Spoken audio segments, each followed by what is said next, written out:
What's up everyone, my name is RoyaleRebelle, and in this video I'm going over the DbD Developer March update.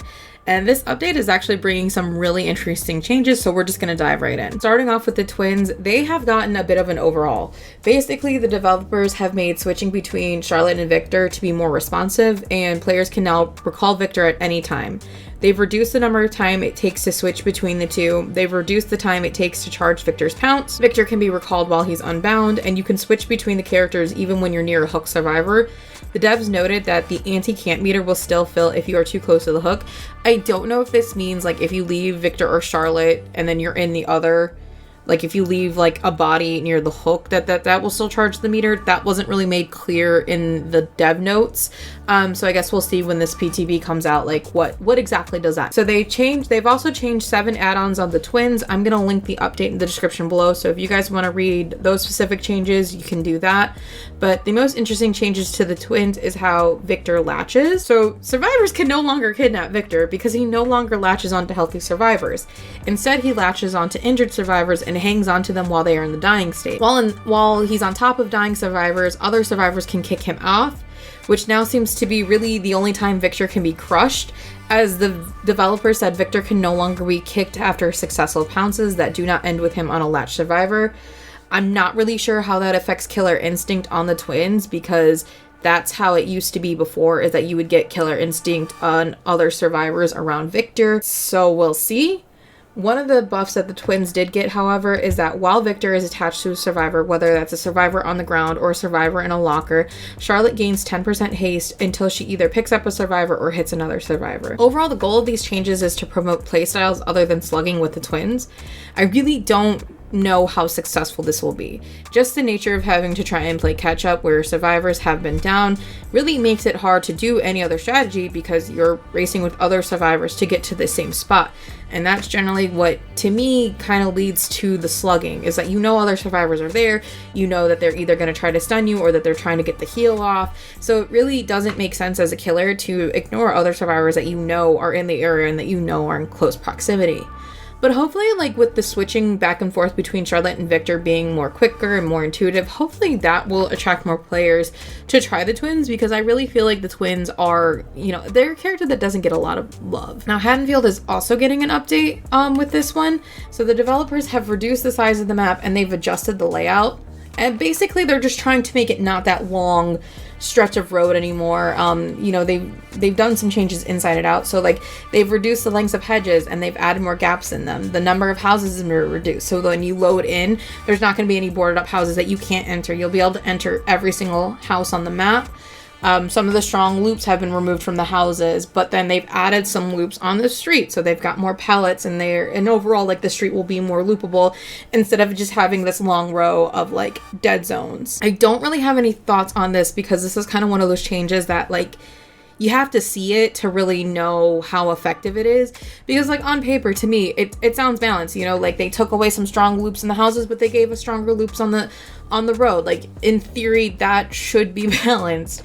And I've kind of always disliked like the narrow road that we got as a map, because like as much as I love the details on Haddonfield, it does make me miss some of the old aspects of Haddonfield and its layout. But again, like I said, it does seem like they did some trade-offs with survivors and killers in terms of like who does this map favor and where does this map favor them. Now, this is a change I haven't seen anyone talk about. I personally hate it. Maybe it's just because I really like adrenaline, but adrenaline got a nerf. So adrenaline will no longer activate if a survivor is hooked. The speed boost has been reduced to 3 seconds instead of 5, and then adrenaline no longer wakes you up when you're facing Freddy. To me, this feels like the developers are just inching themselves towards making survivors perkless in endgame. Like, there are so many features that were supposed to help balance survivors against killers, and then they just get turned off in endgame because they like to say that killers can't play around them. And you see this with like the anti-camp measure, off the record, DS, like those are just some examples of perks that like would be most beneficial in endgame, but they specifically deactivate in endgame. So it just to me, I don't love it, because like as a killer, like you can make an endgame focus like build, and removing these abilities, removing these workarounds, like it just makes those builds even stronger. I just personally don't agree with it. Ultimate Weapon also is getting a rework. Basically, the devs scaled back the effects. They kind of thought it was like, a jack of all trades kind of perk, So instead of survivor screaming, we're just going to have aura revealed. The time to activate is reduced, but however, the cooldown was increased. This sounds like a pretty balanced, pretty fair change. I will say though, it does kind of suck because this perk kind of made like Calm Spirit useful again. Not that I saw a ton of people using Calm Spirit, but it had its uses again. And with these changes, it's kind of useless again.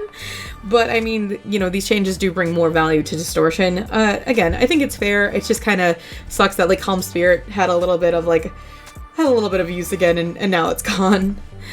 So there's a couple more minor updates, including the removal of depipping. I'm really happy about this because, you know, in the current system, how pipping works, it just doesn't make sense to lose pips. Like, it's a vanity thing. Like, there's no reason to lose pips or honestly even safety pip, but whatever. So we'll probably see more players hitting Eerie with this change. The shop is getting a massive overhaul. I'm kind of excited to see that.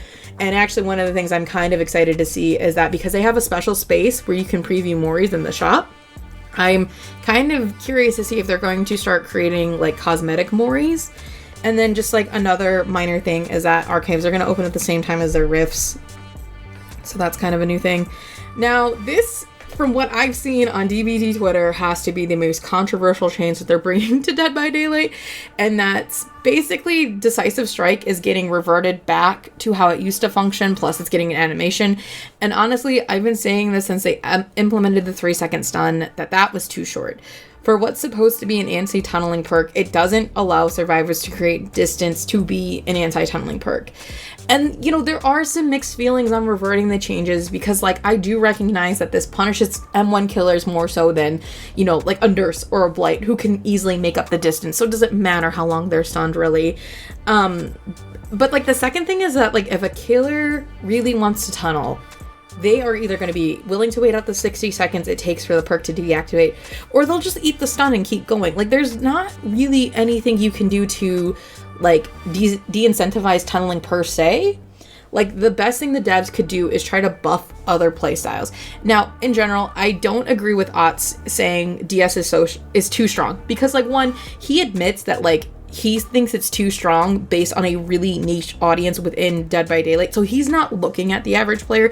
He's looking at like the top players, the best of the best. And when you're trying to balance the game, you don't want to look at the top players because your average player, like the majority of your player base, is not going to play with like these guys.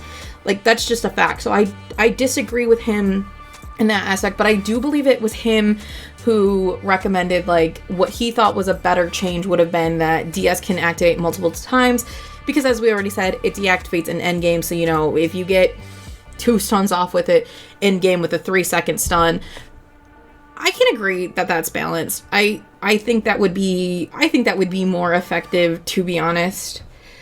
But overall, like, what I really think that the developer should try moving forward is that we need to see, like, buffs of perks outside the meta.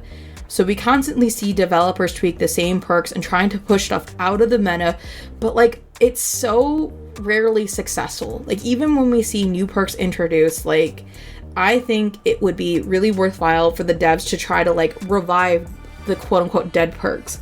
So, like, the perks that no one's using, and rework them in a way that they can disrupt the meta. Because there are over 200 perks. Like, there's like 120 plus for survivors and like over 100 for killers respectively. But, like, really, survivors, they kind of use like the same 10 to 15 perks, and I would say that's even less for killers with regularity. So, like, you know, obviously, like, focusing on the meta, like nerfing and buffing the meta, like, this isn't shaking up the meta. Even when, like, the developers did that whole, like, overhaul of the meta and, like, you know, attacking DS, I know it's a little bit strong to say, but, like, attacking DS, like, DS is still within the top 20 of survivor perks. So obviously, like, doing this massive overhaul didn't do much.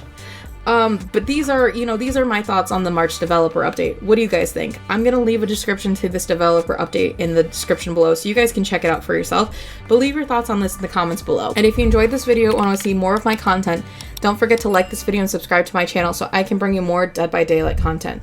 And if you want to check out my Twitch streams, don't forget to follow me there so you can be notified of when I go live.